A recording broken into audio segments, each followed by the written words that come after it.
All right, guys, well, let's get into it. So we're going to start talking about this new Toyota facility that's coming to Whitman. Now, why Whitman? Why did they choose Whitman? I mean, I don't know that area super well. What's the big draw there? Yeah, I think it's close enough to Phoenix that they can, you're near a really big hub, but far enough away that they can build these testing facilities. One, because it's much cheaper than building anything really close by, and two, it gives them the space they need to really do all the testing that they're looking to do. Mm-hmm. Yeah. To Heidi's point, I just think cost. I think cost is so important. Yep. Phoenix right now. Phoenix is very spread out. Like Yeah. to North Phoenix to downtown Phoenix, it's a cool 30-minute drive.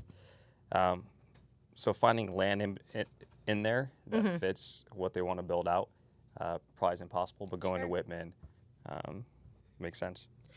And I mean, this is a big deal because they put a lot of money into this. What is it, $50 million? Yeah. So they're going to be putting into it.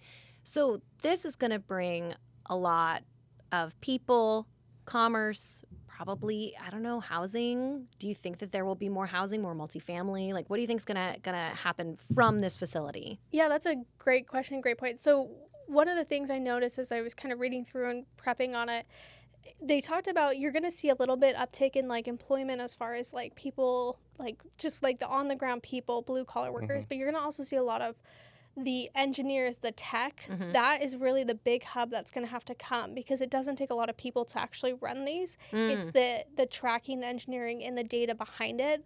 So it's a different pool than we see necessarily. TSMC is like a huge diverse pool. This is going to be a little bit higher Salaried employees. Yeah, higher salary employees that are going to be coming. But we definitely have seen an uptick. They've completed 4 of the 7 items so far, with 2 to be done at the end of this year and 1 next year for their $50 million investment. I think anytime you have a big company like Toyota moving and investing in Arizona, you're going to get a lot of employees to follow and a lot of people wanting to work for the company, even if it is in Whitman.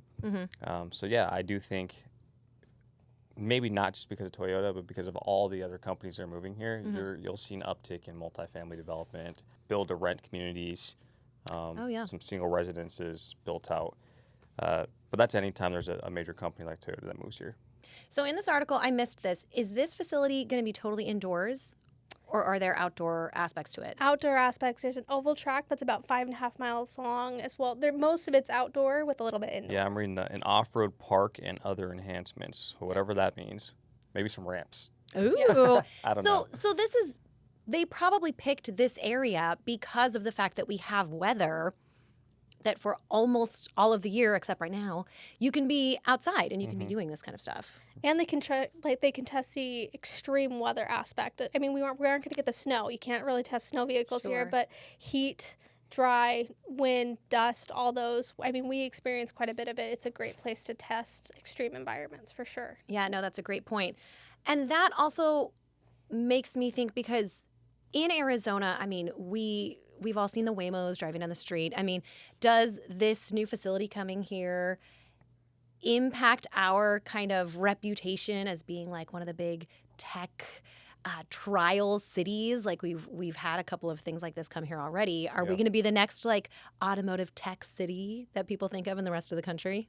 My opinion is we already are that. You know, we have Waymo here. I know there's a lot of testing for Tesla self-driving here. I think anytime you have proximity to microchips, like that's going to be huge. And we do have TSMC here now. And you have all these other companies as a result of TSMC coming here that are popping up that are more tech-driven because they need the microchips. It seems like a strategic move to be closer. You know, it cuts down on distribution costs. I think it all kind of like falls in together, that our weather is, cohesive to what they're looking for. We don't have extremes as far as like rain and snow. So it's great for a lot of cars that they want to use and test in the area. I mean, like, you go, where else can you test right now? Like if you go to California, the costs, it's too high. Yeah. And then also just the conditions. It's not as good as Arizona. And big cities that have the driving capabilities. I mean, you can't go test drive cars in New York and see if it works. It's just too cramped. Very true. Yeah, these are all good points of why people are coming here. And, we keep talking about our weather. So let's move on to this next article that we're talking about, which is the Shade Phoenix Plan, which is a $60 million plan. And it's kind of replacing another plan from the past. But let's talk first about this buzzword that they keep using, which is tree equity. I mean, what does that look like? What does that mean? And how is this new plan going to benefit underserved communities? Yeah, so it's $60 million to plant 27,000 new trees across Phoenix over the next 5 years, which is really important. And when you think about that, you think of like downtown Phoenix or Desert Ridge area, like nice areas of Phoenix. The tree equity plan you're talking about is 50% of those trees are going to get planted in low income and underserved communities in terms of shade, which is really important. Why this matters is I read that in Maricopa County, Arizona last year, there were 608 confirmed heat-related deaths in 2024. That's wild. And then in 2023, there were 645. So there, in these areas where you have to walk to get places, you need to have shade to combat the heat. And the shade itself can reduce pavement surface temperatures by up to 20 degrees, which in Phoenix is a huge impact. Yeah. I mean, you're going from 120 to 100 degrees in what you're walking in. That makes a huge difference. When you're looking down, it just feels like you feel the sun is just cooking coming from up. the sun up. and from the ground. Yeah. I always tell people, like, since I've lived in Arizona it's been almost 8 years now, I can be outside in up to like 105. 105, if I'm in the shade, I'm okay. But like over that. So if this is going to reduce the temperatures by 20 degrees. Yeah. That's huge. That's a huge deal. So, this is a big deal. This is going to do a lot for especially certain communities. So what does it mean to have these kind of private partnerships like what they're talking about with schools, with local developers? I mean, this is a big deal for us because this is kind of like our only extreme, weather thing. We don't have earthquakes. We don't have crazy storms, really. This is our only extreme weather thing. So what does this mean for us as a city? Well, I think, we can look at it from a few different aspects. One is the urban heat island effect that happens. So if we think about our big downtown areas, planning things because we're literally cooking from the asphalt and all the concrete. It'll allow people to want to move to these downtown areas where we have all these multifamily available. It's more of these like compact areas.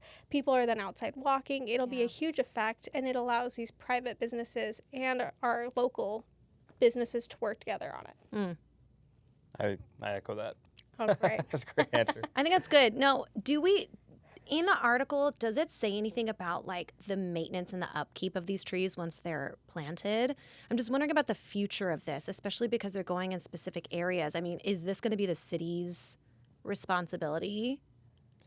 Yeah, I don't know if I read that in the article. I'm sure it is in there. I briefed it, but I got to imagine that the city is going to have some maintenance plan in place, maybe as part of the $60 million investment or in addition to that. But I don't see them just letting the trees grow and getting out of control. Yeah, I mean, they do talk about it just slightly, the ongoing care, water during, and things like that.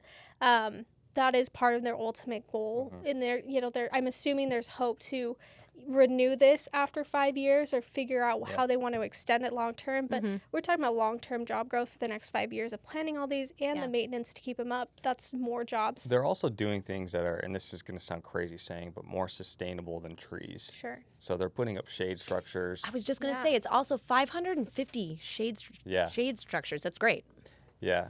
I think another benefit for trees being planted as opposed to shade structures is just with people moving here and more industrial things coming along, it helps with air purification as well, which is going to be necessary in downtown Phoenix. We have such bad air quality here. Like, it's every other day you look at your app and it's like bad air quality. Like, so having those more trees planted is going to help with that. It's going to help beautify, especially in the areas that they're going to go up. It's going to definitely change these areas a lot. Yeah, and everyone has dogs now. That's the most important thing. These dogs have cooler sidewalks to walk on it, during the day. Bart's worried about his dog out there. I am. Every time it's like, all right, we can't go on a walk until it's 9 o'clock p.m. Yeah. or 4 a.m. Yeah. Even still, it's like It's 90 still cooked a little degrees. bit, That but- was like this morning walking outside. It's brutal. But so then just one last question. So you kind of touched on this a little bit, but the implantation of new trees, new businesses coming here, you're both experts in multifamily.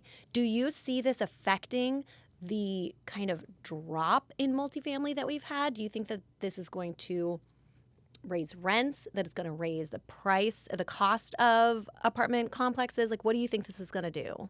Yeah, I don't know that I see it affecting supply, but I do see it affecting demand. I Mhm. mean, these are all things that are bonuses to people who are looking to move here. They're definitely additive qualities, so I can see the demand and the prices going up with it.